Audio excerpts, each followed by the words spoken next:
네, 김성준의 시사전망대 3부 이슈 토크로 들어가 있습니다. 이정열 법무법인 동안사무장, 김수민 시사평론가 그리고 이수희 변호사 나오셨습니다. 어서 오십시오. 안녕하십니까.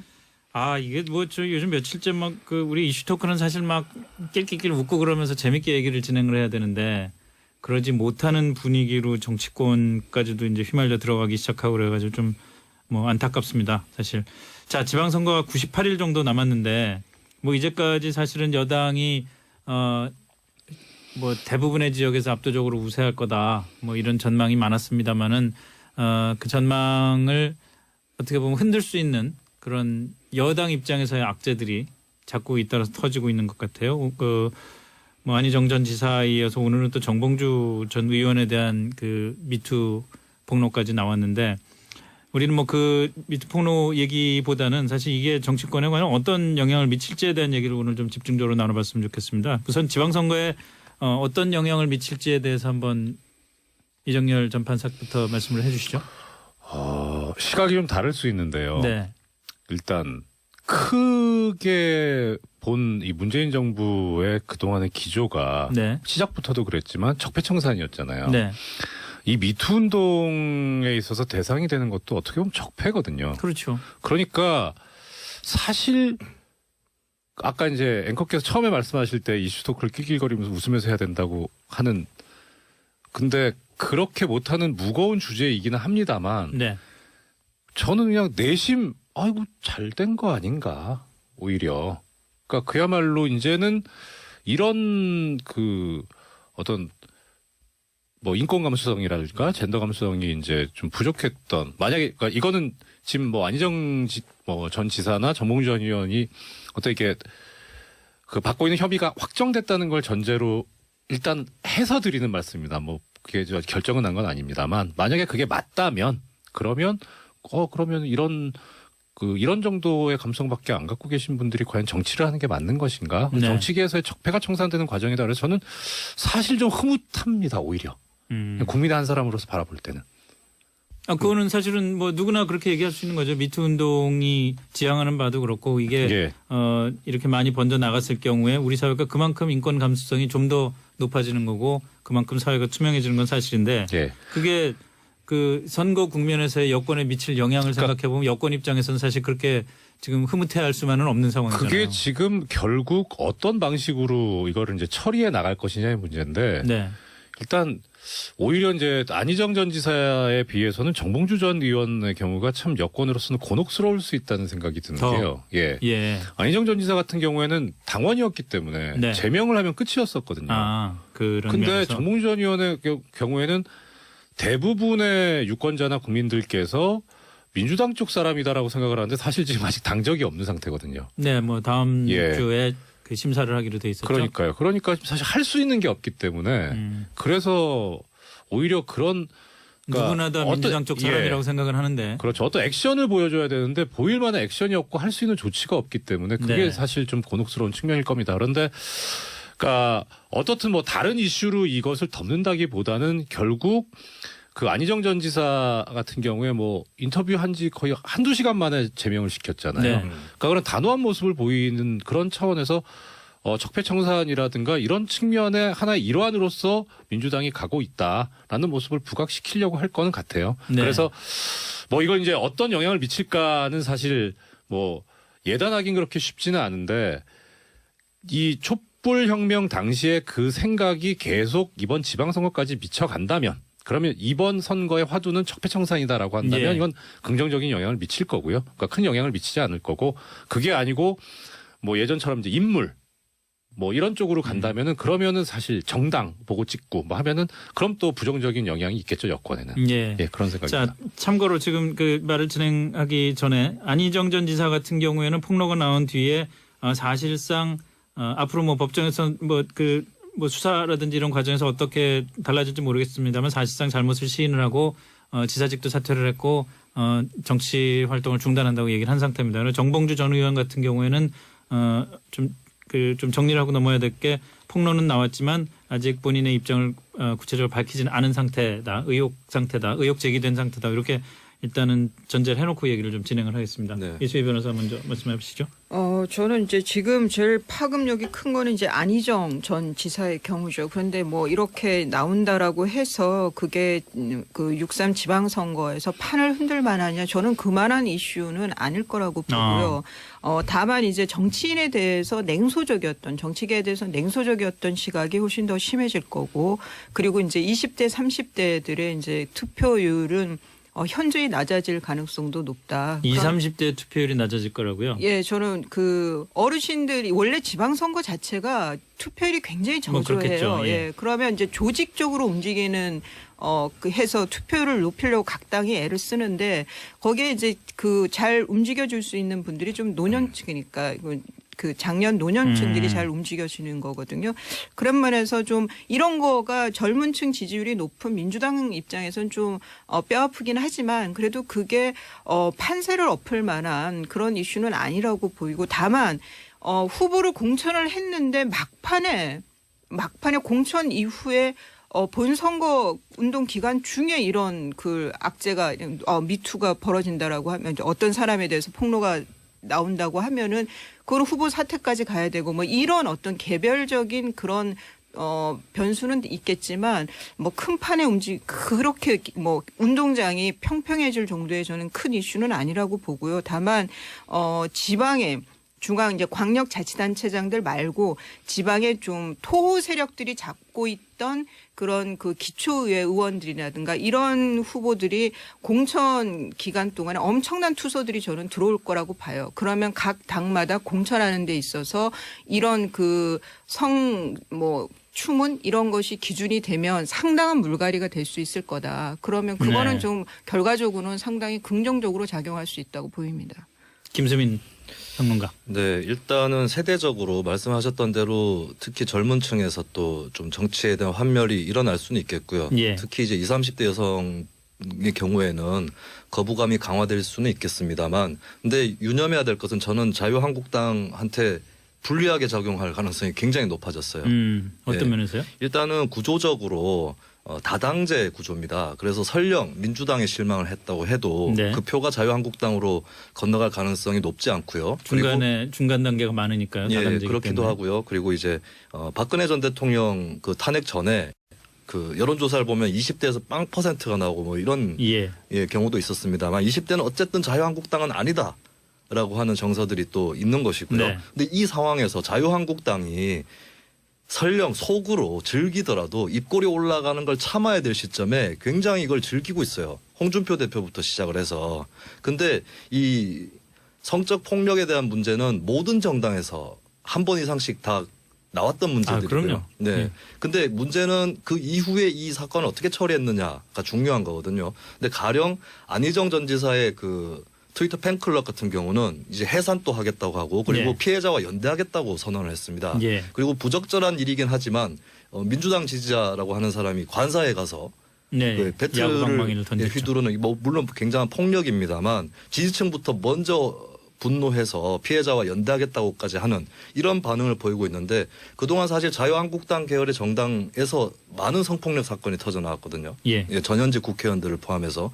그런데 본인들한테 또 그런 사건이 터질 수도 있거니와 아니더라도 당신들은 더 심하다라는 여론이 중론이 있거든요. 네. 예, 거기에 대해서 근데 오늘 또 홍준표 대표는 청와대 가셔가지고 약간 농담 소재로 삼기도 하고, 이런 모습을 보면서 과연 민심이 민주당이 아무리 싫어도 자유한국당을 찍겠느냐. 저는 지금 자유한국당 굉장히 대응을 잘못하고 있다고 봅니다. 홍준표 대표가 오늘 청와대 오찬에서 농담 소재로 삼았다. 미투를 농담 소재로 삼았다는 얘기는 그 임종석 청와대 비서실장을 보고 안희정 건을 임 실장이 기획했다는 얘기 다 돌았다. 이렇게 농담을 했다는 거를 지칭하신 네. 거죠? 예, 그렇습니다. 그런 뭐 뜬소문 어디선가 들었을 수도 있겠죠. 그리고 예. 진심으로 그런 얘기를 했다고 생각하진 않아요. 예, 뭐 서로 농담 삼아서. 농담이었다고 정리는 예. 됐죠. 그런데 어차피 그게 사석도 아니고, 예, 언론에 다 공개된 자리에서 그런 얘기를 태연하게 던지는 모습에 과연 어떤 사람들이 얼마나 그걸 이해하고 넘어가 줄지, 그리고 그 이전에 있었던 미투 운동 좌파들이 많이 걸렸으면 좋겠다. 대놓고 즐기는 이런 모습은 결코 자유한국당에 조금 더 유리하게 작용을 하지 않을 것이다. 그건 분명히 장담할 수 있습니다. 이게 좀 조심스러운 질문이지만 말이죠. 우리가 방송 시작하기 전에도 잠깐 얘기를 했지만 물론 이 미투 운동이 진보와 보수 좌우를 뭐 가르는 문제가 돼서는 절대 안 되는 거고 당연히 이건 권력의 문제고 권력의 문제에 있어서의 좌우가 다를 게 없습니다만은 지금까지 나온 그 미투 운동의 결과를 볼 때 결과적으로 어쨌든 그 진보 진영에 속한 인물들이 가해자로 뭐 압도적으로 많이 지목이 돼버린 거 아닙니까? 그렇죠. 왜 그런 것 같으세요? 일단 두 가지 측면을 생각해 봤는데요. 하나는 뭐 보수건 진보건 사실 예전부터 들어오던 망고불변의 진리 남자는 다 도둑놈이다라고 하는 네. 예.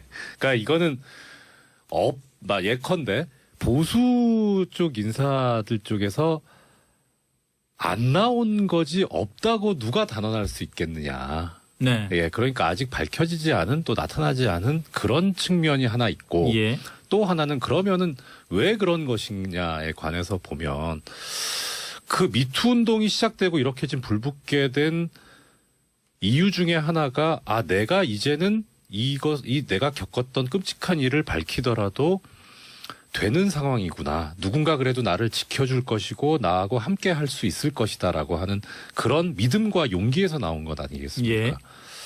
과연 그러니까 뭐 자유한국당 쪽이라고 이렇게 해도 좀 어떨런지 모르겠는데 뭐 보수라고 하기엔 또 좀 너무 광범위한 것 같기도 하고 하여튼 뭐 그쪽에서는 사실 거기에 오히려 그동안의 행태로 보면 여러 가지 일들이 있었는데 아까 그 김 의원께서 얘기하셨던 이제 뭐 전현직 국회의원의 성희롱 성추문 사건들이 꽤 있었잖아요.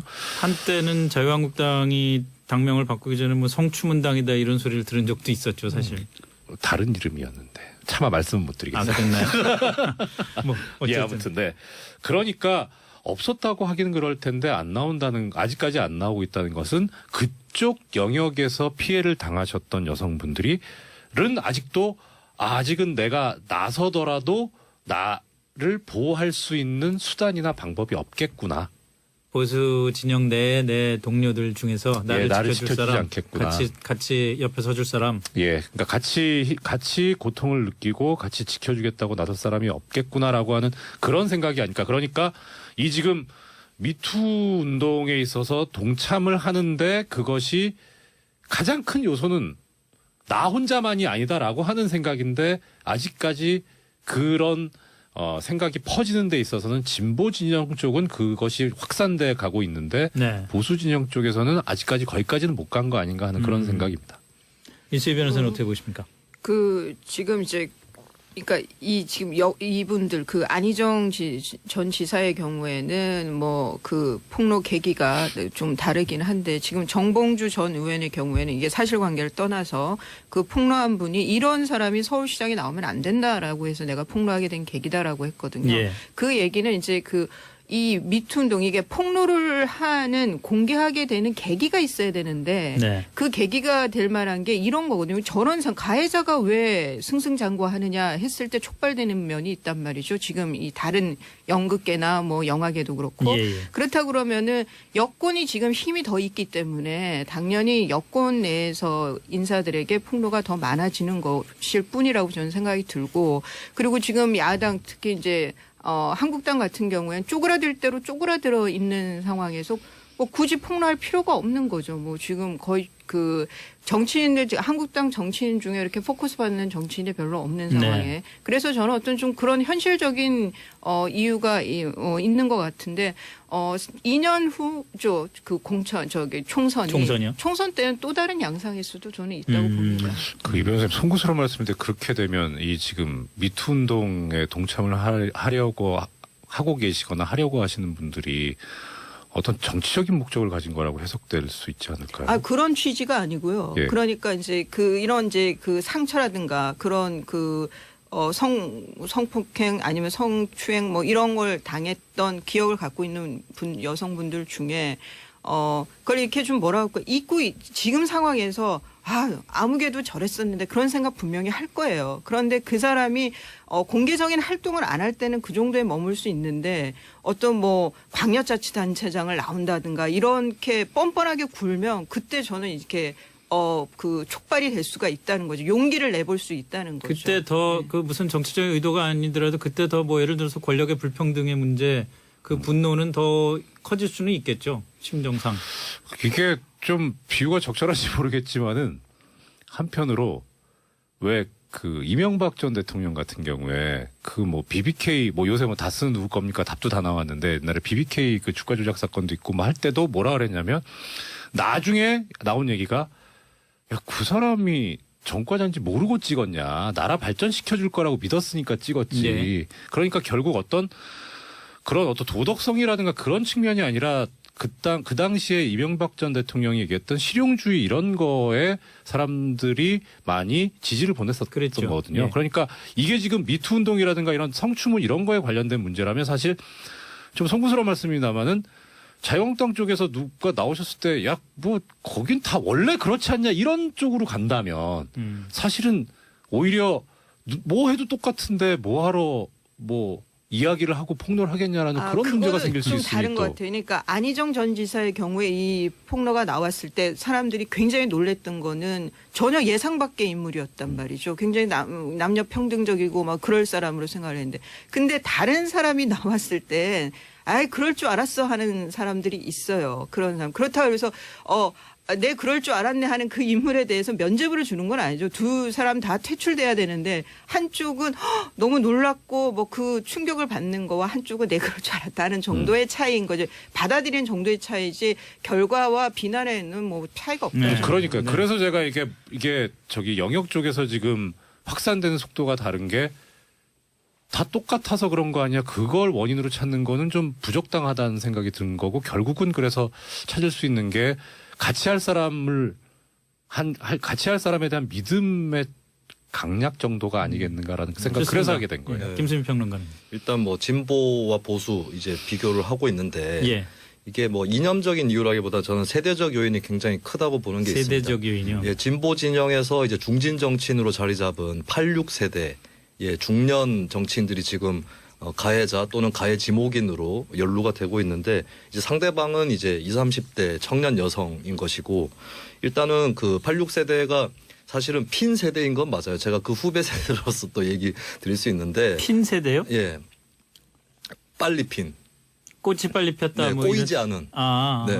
그러니까 젊은 나이에 이미 성공을 했고 또 86세대 정치인들 중에서는 30대 이미 국회의원이 되신 분들도 있는 것이죠. 그렇죠. 예. 예, 그런 과정에서 어떻게 보면은 말씀드려서 하는데 네. 김 의원님 빼고 다잖아요 지금. 그런가요? 꼭 그런 거는 예. 꼭 얘기 안 해도 되는 걸로. 제 세대는 좀 꼬인 세대입니다. 그래요? 왜요? 제가 기초의원 한 번 했지만은 제 예. 또래 세대에서는 굉장히 성공한 사람으로 꼽히거든요. 벌써 예, 지금 예. 20대가 겪고 있는 취업난 뭐 여러 가지 그 문제를 그때부터 겪은 세대라 이 네, 말씀인가요? 그리고 86세대 분들은 제 나이 또래 국회의원 되신 분들이 있고 이게 예, 뭐 예, 극명하게 대비가 될 것 같은데 그렇게 해서 좀 빨리 성공하신 분들이고 권력에 도취되기 쉬운 과정이었던 것이죠. 근데 그에 반해서 같은 진보 진영이라고는 하지만 20, 30대 여성은 또 과거의 어떤 여성들보다 더 인권 감수성이 더 발달해 계시고 이제 당연히 이건 당연한 건데 폭력을 폭력이라고 느낄 수 있는 그런 또 처지에 있는 것입니다. 이런 중년 남성과 청년 여성이라는 그 관계 제가 지난번에도 얘기 드렸지만은 예술 교육 분야에서도 이제 여성은 제자가 많고 제자 중에선 여성이 많고 교수 중에 남성이 많은 이런 구조들이 또 작용한다고 말씀드렸는데 그거와 같은 구조가 이 정치 쪽에도 있는 것이죠. 예. 그 시대의 차이, 그 시대가 이미 좀 많이 바뀌었는데 그거를 미처 못 쫓아간 그런 상황에서 벌어진 일들도 꽤 있는 것 같아요. 그거는 이렇게 사석에서 좀 만나면 요즘에 이 미투가 그 사석에서 거의 화제를 다 차지하고 있는 것 같아요. 그러면은 그게 이제 펜스 룰이라 뭐 펜스 그 미 부통령 예. 말대로 나는 아내 위에 이외의 여자와는 그 단둘이 식사를 안 한다. 뭐 이런 아니면 지금 직장에서는 그 2차를 갈 때는 여자 사원들 다 보내고 남자들만 따로 뭐 2차를 가고 뭐 이런 아니면 아예 회식을 안 한다든가 점심 때 그냥 회식하고 만다든가 뭐 이런 새로운 또 그 문화들이 방어책들이 지금 나오고 있는데 그게 좀 과하기는 하지만 근데 거기서 이제 그러니까 20, 30대 남성들은 그렇게 불편함을 못 느끼는데 말을 들어보면 한 50대 남자들이 불편함을 느끼는 거예요. 아 이런 무서워가지고 뭐 옆에 놨겠냐. 저는 뭐 아직 이런. 50대 안 됐어요. 아니 나이 저는 안 차이, 불편한데요. 나이 차이가 분명히 나이대에 따라서의 이 받아들이는 게 좀 다른 거는 세대 차이는 있는 것 같아요. 아 근데 펜스룰 얘기 나와서 말씀드리는데 펜스룰이라는 것 자체는 저는 사실은 이 미투와 관련해서 좋지 않은 네. 행동이라고 생각을 해요. 이건 다시 말해서 펜스룰의 전제는 내가 잘못한 게 없는데도 불구하고 그 일종의 모함을 받을 수 있다는 가능성을 피하자라는 거잖아요. 그럼 이건 사실은 미투에서 하고자 하는 얘기하고는 굉장히 좀 거꾸로 되는 얘기죠. 예. 그 원천적으로 기피를 해버리자는 건데 그러니까. 사실 살다 보면 원천적으로 기피가 안 되거니와 그건 문제가 해결된 상태가 전혀 아니거든요. 그렇죠. 그러면 그 자기가 피하고자 했던 조건에 맞닥뜨렸을 때 그때는 어떡할 것이냐. 여기에 대한 고민이 전혀 없는 것이고 그리고 요새 이미 직장에서는 뭐 무서워서 같이 회식하겠나 이러면서 회식 자체를 안 해버린다거나 혹은 여성을 빼고 회식을 하는 이런 상태로 돌입을 하고 있는데 이거는 결국에는 시간 지나가지고 또 그 자리로 문제가 있던 그 상황으로 돌아가겠다는 얘기밖에 네. 안 되는 것이죠. 자, 오늘 이 얘기하다가 시간이 다 가고 있는 중인데 저는 한 가지 궁금한 것들만 의견 간단하게 좀 말씀해 주셨으면 좋겠어요. 이 미투가 이렇게 전 사회적으로 번지고 있는데 정치권이 그냥 폭로의 대상으로 이렇게 누구 하나 툭 터져 나오면은 제명시키고 이러고만 있는 건 아니지 않습니까? 뭔가 정치권이 해야 되는 거 아닌가요? 더 앞장서서 빨리 나와서? 그렇죠. 일단 정치권이라고 하는 데가 하는 일이 결국은 국가 권력 작용에서 입법 작용을 하잖아요. 그러니까요. 법을 만들잖아요. 게다가 지금 이제 개헌 얘기도 나오고 있는 마당인데 예. 특히 이제 개헌 관련해서는 지금 우리나라 헌법에 평등에 관한 규정이 있기는 합니다만 그것이 그냥 그야말로 구호나 문장으로만 그치고 있지 실질적 평등이 이루어지지 않고 있으니까 차제 실질적인 성평등이 이루어질 수 있는 그런 헌법 규정 기본권이 강화되는 쪽으로 규정을 바꾸고 또 실질적인 제도를 만들어야 하는 그쪽으로 지혜를 모으고 의견을 교환해야 될 때라고 저는 생각을 좋습니다. 합니다. 헌법에 대해서 말씀을 하셨고 그다음에 김수민 평론가는요. 글쎄 해법들이야 너무 다각적으로 필요한 것들이라서 그리고 사실 또 헌법이 문제라서 이런 상황이 벌어진 건 아니거든요. 물론 헌법은 여러 가지 이유에서 개헌할 필요가 있다고 보지만 일단은 정치권에서 이런 일이 터져서 응징당하는 것 자체가 의미가 있다고 보고요. 다만 민주당 같은 경우에 그런 식으로 그날 밤에 바로 회의를 소집을 해서 출당 조치에 들어가는 이런 모습은 대단히 무책임하다. 예, 당에서도 진상조사가 필요하고 그리고 형식상으로라도 가해자 또는 가해 지목인의 입장을 또 들어야 됩니다. 네. 예, 철저하게 진상조사해서 치밀하게 대처하는 모습을 보여야 되는데 꼬리 자르기식으로 대응해서는 안 된다. 예, 이 점은 반드시 말씀드리고 싶어요. 자, 이수희 변호사. 저는 지방선거를 앞두고 있어서 이 여성 30% 공천률이 30% 공천률을 확실하게 좀 지켜야 된다. 이게 이 30%가 왜 중요하냐면 어떤 정책이 소수자의 위한 정책이 입안이 되는데 최소 정원 비율이 30%라는 거거든요. 그래서 이런 성의식 자체 이런 거를 바꾸기 위해서는 정책도 바뀌어야 되고 여러 가지 바뀌어야 되잖아요. 입법 자체가 문제도 있고 그래서 그러기 위해서는 의회, 국회에 여성이 30% 공천으로 해서 들어가야 된다 이거는. 네. 그래서 그 룰을 우선 공천 룰을 정하는 것이 또 저는 굉장히 당면 과제로 보입니다. 알겠습니다. 말씀. 짧고 굵고 화끈한 정치 토크의 두 주인공 소개해드리겠습니다. 정두원 전 의원 모셨고요. 네, 안녕하세요. 서가번 전 의원 모셨습니다. 반갑습니다. 서가번입니다. 네. 자, 오늘도 두 파트로 나눠서 좀 이야기를 진행을 했으면 좋겠는데요. 먼저 정두원 전 의원님께 네. 여쭤보겠습니다. 드디어라고 써야 될지 결국이라고 써야 될지. MB가 드디어 소환되는 겁니까? 결국 소환되는 겁니까? 둘 다 한 것 같은데요. 답변 괜찮았습니다. 질문이 좋았어요. 아, 그래요? 이명박 전 대통령이 지금 뭐 하고 계실까요? 지금 변호인들하고 준비 한참 하고 있겠죠? 네. 지난주에 말씀해 주신 게 아직도 그러니까 머릿속에 딱 입력이 돼가지고 나를 괴롭히는 사람들 어떻게 한다고요? 다 온전한 사람을 못 봤다. 다 그래요? 대가를 치른다 뭐 그런 예. 식의 얘기인데. 그러면 뭐 변호인하고 상의할 필요도 없잖아요. 근데 하여간 지금 이 상황이 예. 이 박근혜 전 대통령하고 이제 차이가 뭐냐면 검찰과 이명박과의 이제 어떤 대결이 아니라 네. 이명박과 측근 간의 대결이 돼버렸어요. 아. 왜냐하면 예. 지금 박근혜 전 대통령 사건은 이제 뭐 태블릿 PC를 비롯해서 이제 물증들이 좀 쭉 나왔는데 그렇죠. 이명박 사건은 사실 진술만 있거든요. 아니 지금- 잠깐만. 영포 빌딩 지하 2층에서 그 다량의 글쎄, 문서가 그 나왔잖아요. 문서가 나왔는데 예. 거기서 결정적인 게 나왔는지 그건 아직 검찰에서 이제 뭐 예. 발표를 한 바가 없으니까 지금까지 예. 이제 언론상으로 보거나 예. 또 검찰 내부 이렇게 제가 알아본 바에 의하면 상당히 그 물증들이 부족하다는 얘기가 들려요. 잠깐만요. 예, 그래서- 제가 알아본 바에 의하면이라는 표현은 취재를 하셨다는 얘기인데. 아니 이제 저는 기자들하고 통화를 많이 하니까 아, 기자들이 기자 통해서? 얘기하다 보면 이제 그 오히려 이제 검찰 내부 상황 얘기가 그렇게 전해지고 있어요? 예, 그렇게 진술 거의 대부분이 진술이다. 예, 그래서 그렇게 생각처럼 쉽지는 않다. 오. 예, 그러니까 검찰이 이제 광범위하게 수사를 이렇게 펼치는 이유가 예. 이제 뭔가 이게 딱 떨어지는 게 안 나오니까 자꾸 이제 그런다는 얘기인데, 아하.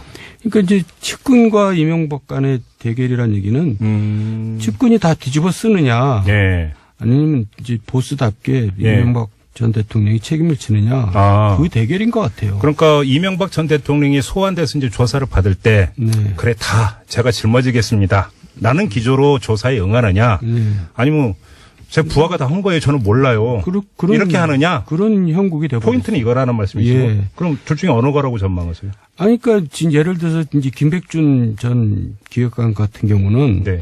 이제 거기서 이제 많은 게 나오잖아요. 네. 왜 많은 게 나오냐면 검찰에서 이제 진술만 갖고는 안 되니까 네. 자꾸 증거를 좀 얘기를 해라. 그러니까 김백준 기획관은 본인이 이제 거기서 뒤집어 쓰기 이제 예. 싫으니까 예. 그걸 자꾸 이제 얘기를 할 수밖에 없는 거죠. 그렇죠. 그러니까 영등포 빌딩까지 이제 예. 압수수색이 들어가고 이제 그런 건데 그런 걸로 봐서는 지금 이 사람들은 지금 다급해요. 지금 구속된 측근들은 네. 잘못하면 다 뒤집어 쓰게 생겼고 예. 이명박 대통령은 이제 다 나는 모르는 일이다 이제 이렇게 할 워낙 제가 얘기했듯이 치밀한 분이거든요. 아, 그래요? 예, 장례를 내다보고 다 만약에 이래 사태에 대비해서 이제 언행을 다 조심하고 신중한 사람이죠. 그래요? 예, 그러니까 쉽지가 않다 이런 얘기입니다. 그래요. 그럼 좀 이따 다시 한번 여쭤보도록. 서가번 의원님은 어떻게 전망하세요? 조사가 원활히 이루어지겠어요? 실제로 이제 우리가 MB 사건 날 때 모든 언론도 그랬고 심지어는 우리 정도원 의원님도 여러 차례 얘기했지 않습니까? 지금 하신 말씀. 네. 그러니까 본인이 책임질 일을 하지 않는다. 내가 돈 가져오란 말을 안 했다. 내가 어때 처분하지 내가 쓰지 않았다. 네. 내가 결제하지 않았다. 예. 이런 것들이 결국은 이제 결정적으로 재판에서는 수사하는 게도 그렇지만 재판에서는 결국은 증거주의가 증거주의 원칙인데 네. 그 구체적 확실한 증거가 있지 않으면 네. 결국은 그 진술에 의존할 수밖에 없게 되고 그러면 이제 그 진술이란 게 그 정황 증거 아니겠습니까? 그래서 어려움은 있겠는데 네. 그러나 이제 국정원 특활비라든지 뭐 기타 이른바 특수 2부에서 한 것 그다음에 첨단 범죄 수사 1부에서 한 이 다스 관련된 것들이 네. 실제로 그 당사자들로 구체적 지금 이 증거들이 이 언론 보도에 많이 나왔죠. 네. 그래서 실제로 기소를 하는데 기소까지 결국 할 수밖에 없을 건데 네. 그렇게 큰 그 무리는 없지 않겠냐 이렇게 보여집니다. 그래요. 아무튼 근데 이제 전직 대통령이라고 하는 지위가 있기 때문에 여러 번 부를 수는 없는 거고 한 번 불러서 이제 모든 걸 끝낼 거 아닙니까? 네. 그리고 뭐 영장을 청구하든 말든지 할 텐데 그러니까 그 검찰도 그만큼 준비가 돼 있다고 봐야 되는 거 아닌가요? 아니 이제 어차피 부를 수밖에 없는 상황이고요. 예. 이렇게 했는데 어떻게 안 부릅니까? 그럼요. 그거. 예, 그러니까 이제 약간 최대한 때 준비를 하겠죠. 네. 근데 그렇게 상황이 녹록치는 않다는 얘기고 예. 아까 얘기한 거에 덧붙여서 얘기하면은 형제들 간에도 이제 갈등이 생기는 거예요. 예, 맞아요. 예, 예, 그러니까 예. 서로 이제 다수 주인이 내가 아니다. 서로 이제 그렇게 하고 있는 형국이잖아요. 이상원 회장이 뭐 검찰에 가서 그 뭐 진술했다 이런 보도도 있잖아요. 그러니까 예. 이제 그 주인이 되는 순간 삼성 그 뇌물일죄를 쓰게 되거든요. 그렇죠. 예, 그러니까 주인이 아니라고 이제 서로 이제 그러고 있는 형국이 돼버린 거죠. 예. 그러니까 주식이 51% 이상이 돼야지 확실하게 주인이거든요. 사실 기업은. 아, 잠깐만요. 예. 그럼 이 법률 대응을 그렇게 한다라는 거예요? 51%가 아니다 이렇게 나올 수 있다는 겁니까? 아니 검찰에서는 그 정도까지 고민을 하고 있다고 그래요. 옛날에는 이제 주식 한 주만 나와도 씌울 수 있다고 생각했는데, 예. 아니, 입증할 수 있다고 생각했는데 지금은 서로 잠깐만. 예. 근데 문제는 지분율까지 간다고? 아니요. 예. 근데 그 문제는 그 김재정 씨 이 상속세를 물납을 하면서 네. 그 지분이 떨어졌잖아요. 그렇죠, 그렇죠. 결국 지금 김재정 씨 그 지분 그 전에는 이제 모든 행위들은 위법된 행위들은 그때 그 전에 나왔으니까 예.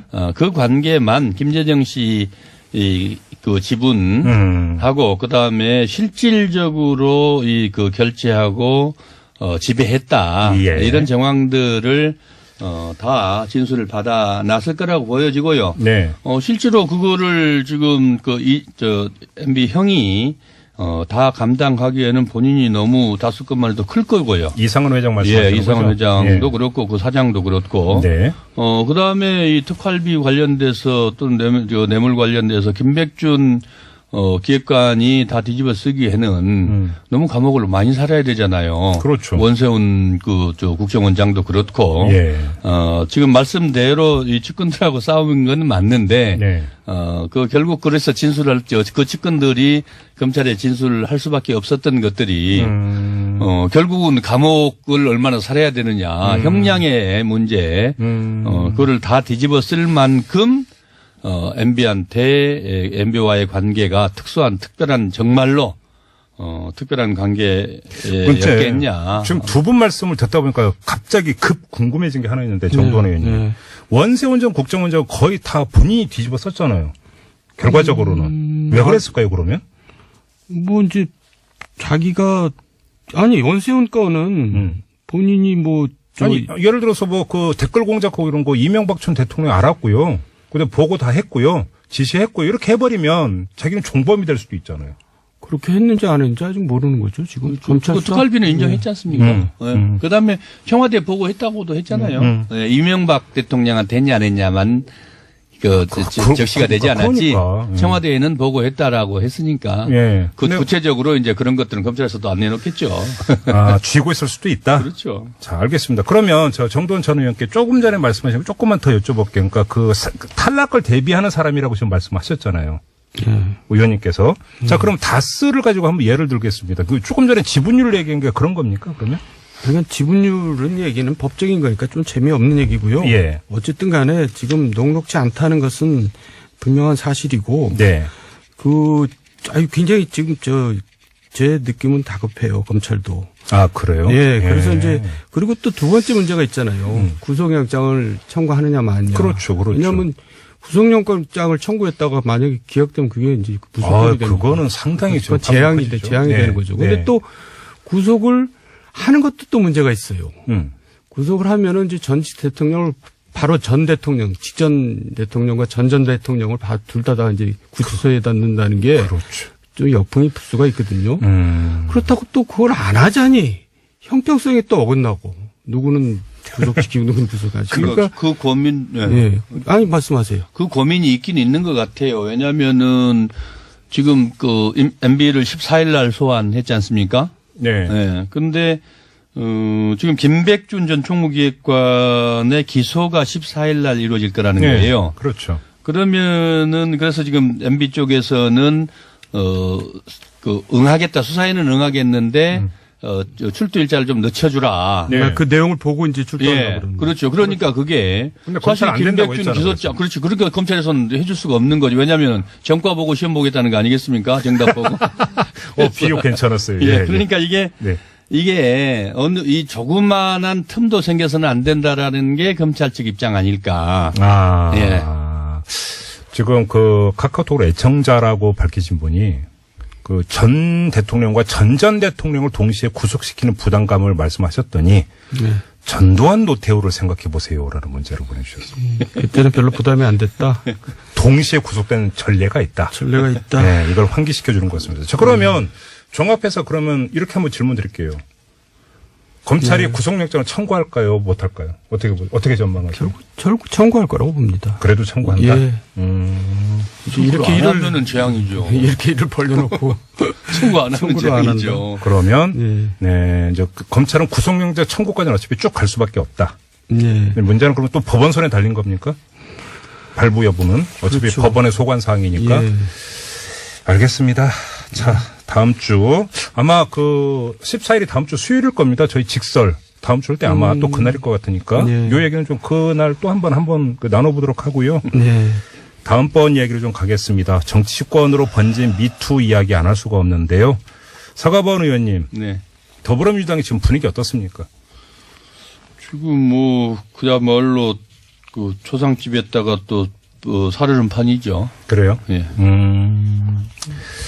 근데 이거저거 다 떠나서 지방선거에서 뭐 더불어민주당이 압승 거의 대부분의 사람들이 이렇게 예상을 하지 않았습니까? 그런데 참 이게 물론 또 이제 진행상을 좀 봐야 됩니다. 진행상을 봐야 되기 때문에 여기서 단정을 하는 것 자체로 상당히 그러니까 위험한 일이긴 하지만 어제 오늘 나왔던 진행 상황만 가지고 그러니까 이야기를 한다면 상당한 영향을 미칠 거라고 보세요. 어떻게 보세요? 실제로 이거는 뭐 영향이 없다 그러면은 좀 무책임하겠죠. 그래요? 영향이 있지만은 있죠. 예. 있는데 예. 이 건을 가지고 야당에서도 예.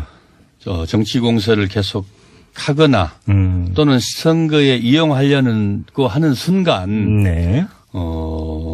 야당도 자유롭지 못할 거예요. 그래요? 네, 그래서 이 문제는 하나의 우리 사회의 이 변혁의 또는 전환의 과정으로 변화 발전의 과정으로 봐야지 보고 네. 자성하는 각자가 정치권에서도 정말 자성하면서 동참해야 하는 것이지 네.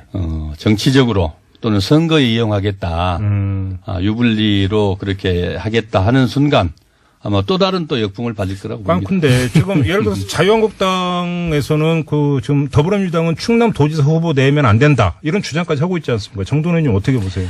근데 어쨌든 미투라는 쓰나미가 우리 사회를 덮치면서 네. 정치권까지 이제 지금 왔는데 그렇죠. 이게 어디로 튈지 몰라요. 그러니까 이게 꼭 무슨 여당만 끝나는 게 아니라 야당으로 튈지 누가 합니까? 그러니까 지금 그렇게 함부로 나설 일은 아닌 것 같아요. 자유한국당이? 야당에서도. 예. 예. 그러면 지금 의원님께서 그 문제를 제기를 하셨으니까 여기서 잠깐 그러니까 쉼표 찍고 다른 얘기 좀 여쭤보겠는데 전효옥 전 의원이 어떤 글을 올렸냐면 여의도엔 수많은 안희정이 있다. 이런 글을 올렸습니다. 네. 자, 두 분도 여의도 생활 하시지 않았습니까? 네. 한번 솔직하게 좀 말씀을 해 주세요. 많이 있습니까? 아니 그 국회에 있다 보면 별의별 또 국회 내 찌라시 소문들이 또 난무해요. 예. 뭐 그런 얘기 많이 들었습니다. 그래요? 예. 옛날에 뭐 이런 얘기가 좀 그렇긴 하지만은 그 청소하는 분들 얘기 뭐 그냥 많이 회자됐어요. 아침에 청소 노동자분들 예. 예. 무슨 얘기요? 의원 회관에 이제 청소하시지 않습니까? 아, 아침에 예, 청소하러 그러면 들어가면 쓰레기통 뭐 얘기 직설 코너가 굉장히 됐어요. 야하게 변하고 있는데요. 그래서 그만하세요. 자유롭지 않다 이 말입니다. 누구도 그래요? 그런 얘기도 있었다는 얘기죠. 그러니까 이제 그 문화가 분명히 잘못돼 있었다라고 하는 두 분은 똑같은데 근데 그러면 현실적으로 자 그럼 정치권에서도 여의도에서도 미투 바람이 불 수 있을까는 또 다른 문제 아닙니까? 왜냐하면 우리나라에서 국회의원은 국민들한테 그렇게 욕을 얻어먹더라도 권력자로 통하지 않습니까? 현실적으로. 이미 미투 바람은 불었지 않습니까? 그래요? 이미 시작을 했다고 이미 봅니다. 시작했죠. 예. 그래요? 예. 더 확산이 될 거라고 전망을 하세요? 확산이 되죠. 될 거라고 보세요? 그럼요. 그러니까 야당도 지금 큰 소리 칠 입장은 못 돼요. 그래요? 예. 진짜 살벌하죠. 그런데 왜 그러면 자유한국당의 그 수석 대변인을 비롯한 몇몇 당직자들은 공천하지 말라고 주장을 한 걸까요? 그러면 이제 그게 부메랑으로 돌아올지도 모르는데 그런 얘기를 쉽게 하면 안 되죠. 그래요? 예. 부메랑으로 돌아올지도 모른다. 네. 그래요? 근데 문제는 미투라고 하는 것이 이제 그 갖는 그 특성이 피해자가 나도 당했다. 이런 뜻 아니겠습니까? 네. 그러면 공개적으로 내지 이제 이야기를 해야 되는데 지금까지의 진행 상황을 놓고 보면 그 한두 케이스를 제외하고는 뭐 예를 들어서 여의도의 대나무 숲 이런 데 이제 그 이야기가 나오지만 거의 대부분 익명으로 나오고 있다.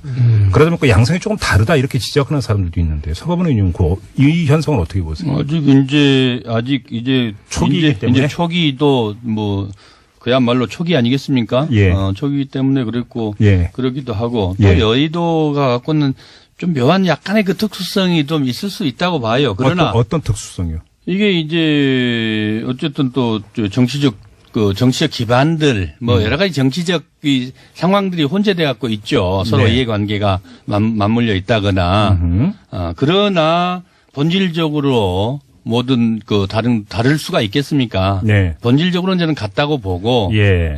결국 결코 이 무풍지대 자유로울 수 없다. 예. 그렇게 생각합니다. 확산이 될 것이다. 여야를 가리지 않고. 그렇죠. 예. 그러면 여야를 가리지 않고 확산될 가능성이 있다. 그다음에 문화가 그러했다. 이 두 분이 이제 그 말씀을 하시는데 근데 지금 나타나고 있는 양상은 특정 정당에 소속돼 있는 정치인들로 한정이 되고 있습니다. 이거는 그냥 초기에 잠깐 나타나는 현상이라고 봐도 되는 겁니까? 그럼요. 그렇죠. 네. 네. 이제 근데 뭐 이 교통방송 아침 프로 하고 있는 김호준 씨는 이제 이게 진보 진영을 겨냥한 것이다라고 얘기를 했는데 예. 글쎄 그 의미가 또 이제 신장한 것 같아요. 아무래도 좀 이쪽 진영이 더 취약하다는 그런 또 한편의 그 표현이 아닌가 그런 생각도 드는데 예. 어쨌든 뭐 우리 사회 전체가 지금 이제 이 쓰나미에서 이제 벗어나려면 시간이 필요할 것 같습니다. 예. 아직 멀었다라는 뜻으로 이해를 예. 해야 되는 발언이신 거죠? 예. 지금?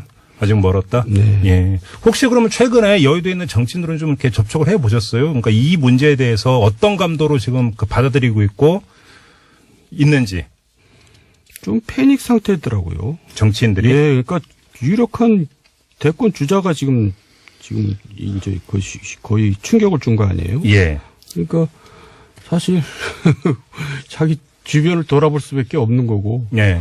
또 자기 자신도 한번 곰곰이 되새겨 보겠죠. 나는 뭐 하자가 없나 이런 식으로. 아이고 하여간 참 어렵습니다 요새 지금 세상이 정말. 하나만 더 여쭤보겠습니다. 홍준표 자유한국당 대표가 무슨 이야기를 했냐면 미투가 자기를 겨냥했다가 좌파만 잡아갔다. 그건 또 뭔 소리인지 모르겠어요. 그러니까 너무 옛날에 그 뭐죠 무슨 사건? 발정제 사건. 예. 예. 그걸로 이제 이게 덮어진 셈인데 네. 발정제 사건이 그게 결국 그 꼬리표처럼 계속 붙어 다닐걸요 아마.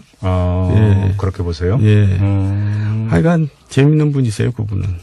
엉뚱한 것으로 존재감을 과시하고 있는 것 이번에 같아요. 오늘 저기 청와대 가서 예. 이제 일단 회의 들어가기 전에 안희정 전 예. 지사 왜 여기 막 사석에서 임종석 시장한테 그거 어떻게 보세요? 당신은 예? 그러니까 이제 그건 너무나 안 맞는 격식에 안 맞는 얘기고 예. 자리에 안 맞는 얘기죠. 예. 그런 자리에 가서 무슨 그런 얘기를 합니까? 무례하고 예의 없는 거죠. 그래요? 예. 그럼 의도적 발언이라고 보세요? 실수라고 보세요? 의도적으로 한 거죠. 의도적으로 했다. 예. 그건 그러니까 작심하고 한 겁니다. 자기 얘기를 덮으려고 그렇게 한 것 그러니까 같은데. 속칭 질렀다. 예. 의도적으로. 예. 그러면 그렇게 의도적으로 한 이유는 자기의 그거를 덮기 위한 것입니까? 그리고 요새 이제 또 시중에 막 찌라시들이 난무하니까 예. 뭘 어디서 봤는지 이제 그렇게 한 것 같아요. 그러니까 굉장히 좀 저속한 거죠. 참. 알겠습니다. 예, 얘기가 재미없네요. 하는 사람도. 그러니까요. 예. 예. 특히나 이 문제에 대해서는 절제가 필요하다고 저는 개인적으로 생각하기 때문에 더 이상 얘기는 더 들어가지를 않도록 하고요. 뭐 자연스럽게 오늘 그 청와대에서의 어떤 그 여야 5당 대표와의 오차 모임 이야기까지 나왔으니까 그 얘기 나온 김에 이것까지 한번 여쭤보겠습니다. 정두환 의원님은 대북 특사단의 성과 어떻게 평가하세요? 성과를 가지고 온 거죠. 예. 근데 우리가 이제 경계를 늦추지 말아야 되는 게 네. 과거에도 이제 그런 입장을 북한에서 보인 게 여러 번이에요. 그래요? 94년도에도 그렇고 2005년도에도 그랬고. 예. 그러니까 체제 안정을 보장해주면 우리는 핵을 포기하겠다. 이런 식의 의사표시를 여러 번 했어요. 그러면서도 예. 계속 핵 개발했잖아요. 예. 물론 지금 너무 긴장이 고조된 상태에서 북한에서 저렇게 이제 조금 양보 내지는 저자세로 나오는 것이 굉장히 잘한 거죠, 우리가. 예. 그렇지만 경계는 놓치지 말아야 된다. 그 얘기를 하고 싶습니다. 경계는 놓치지 말아야 된다. 네. 실제로 과거에 이제 야당에서 또 일부 언론에서 그렇게 과거에 또 그랬다라고 하지만 지금 그 김정은 위원장의 이 그 자세를 보면은 예. 이렇게 이 전향적이고 적극적인 적이 없었어요. 심지어는 어쨌든 판문각이긴 합니다만 자유집이긴 합니다만은 평화의 집, 예, 평화의 집에 예, 남측 그까지 우리 땅으로 지금 온 거 아니겠습니까? 우리나라로 군사분계선에서 한 200m인가 예. 남쪽이 그래서 되는 그런 게까지 네. 실제로 적극적으로 적극적으로 대응을 하고 있고 예. 또 말 그대로 금기시되어 있는 비핵화 문제까지 구체적으로 언급해서 미국과 대화하겠다. 네. 이런 것들은 예. 우리가 액면 그대로 받아들이고 이런 것들을 계기로 해서 확실하게 평화를 정착시키고 네. 핵이 없는 한반도를 위해서 우리가 정말 그 여야가 노력해야 할 때라고 봅니다. 네. 근데 사실은 판문점 평화의 집에서 남북 정상회담을 열기로 그 합의한 것 자체도 상당히 그 파격 아닙니까? 그렇죠. 파격이죠. 그런데 어쨌든 이제 이란의 경우는 예. 제재가 들어가서 20개월 만에 이제 대화에 나오고 네. 4년 만에 타결이 되거든요. 예. 그러니까 미국에서는 지금 이제 북한은 제재가 들어간 지 얼마 안 된 셈이에요. 네. 그런데도 이제 뭐 굉장히 아픈 모양이죠. 저렇게 나오는 거 보니까. 그러니까 미국에서는 이제 북한의 약점을 봤으니까 네. 아마 더 이제 소위 속된 말로 깨갱할 때까지 밀어붙일 겁니다. 아, 제가 그렇게 볼 때. 전망하세요? 예. 바로 이제 북미 대화로 가면서 훈훈한 분위기 연출을 안 할 거다 이렇게 보세요? 예, 더 조일 거다? 더 문을 부라리면서 조임을 들어가겠죠. 정의용 특사단장이 네. 미국에 가는 메시지는 따로 있다. 그렇죠. 예, 따로 있다. 어떤 것들이 될지 모르겠지만은 네. 지금 우리에게 보내온 메시지가 상당히 그 엄청난 파격적이었다고 하면은 미국에 트럼프에게 보낸 메시지도 현재 내용은 우리가 알 수 없지만은 또 그거조차도 사실 우리가 기대해야 할 만큼 내용이 좀 있을 수 있다. 이렇게 보여지죠. 어제 저희가 정세현 전 통일부 장관하고 인터뷰를 했는데 그게 정의용 안보실장이 브리핑을 하기 한 30분 전이었어요. 뭐 8시 예정이 됐으니까 물리적으로 했는데 그때 질문 중에 하나가 뭐냐면 대북 특사단이 가서 남북 간의 핫 라인을 개설하고 올 가능성을 어떻게 보세요 했더니 있다라고 그러니까 전망을 하셨는데 남북 정상 간의 한 라인일 거라고는 사실 예상을 못 했거든요. 아무도 못했죠. 이것이 뭐 한다더러 예를 들어서 통일전선보고 국정원이라든지 이 정도의 급에서의 한 라인이 아닐까라고 전망을 했는데 이게 그게 아니라 정상 간 한 라인이라고 하는 것도 엄청난 파격 아닌가요? 그러니까 문 대통령이 어려운 상황에서 예. 이 북미 관계 또 한국과 미국 관계, 중소 관계 뭐 하여간 중소 관계란다. 네. 중국과 미국 관계 속에서 어려운 이제 위치에서 운전대를 잡겠다고 했는데 잡은 셈이 됐죠. 그러니까요. 굉장한 성과입니다. 예. 이거는 굉장히 우리가 칭찬할 만한 얘기죠. 실제로 김정은에게 보는 메시지를 네. 연설 비서관이 쓴 게 아니고 문 대통령이 직접 작성을 했다고 하지 않습니까? 네. 그런 진정성들이 서한을 지난번에 김여정 부위원장 왔을 때 김영남 부위원장 면담했을 때 다 대통령의 그 진정성들을 확인하고 가서 보고를 했을 것이고요. 네. 또 그 서한을 직접 쓸 정도로 그런 하나하나의 과정들이 김정은 위원장에게 그 진정성이 전달돼서 네. 결국 거기서 그 신뢰가 생긴 거 아니겠습니까? 그러니까요. 예. 네. 아무튼 기대 이상의 상당한 지금 보따리를 들고 왔다라고 하는 데에는 거의 이견이 없는 것 같고요. 네. 한때 코리아 패싱 이런 얘기가 많이 있었는데 코리아 패싱이 아니라 코리아 드라이브 아닙니까? 이 정도. 드라이브 일본 패싱이라고 지금 긴장하고 있다는 거죠. 문재인 대통령은 이번 일로 굉장히 국제관계에서 역량이 있는 걸로 평가를 받을 수 있게 됐어요. 외교적인 역량이 상당한 것으로 국제. 아무튼 잘 꿰어서 한반도에 좀 평화가 정착이 되기를 이렇게 바랍니다. 많은 국민들이 그걸 바라고 있는 것 아니겠습니까? 이 점 함께 공유하면서 오늘 직설은 마무리하도록 하겠습니다.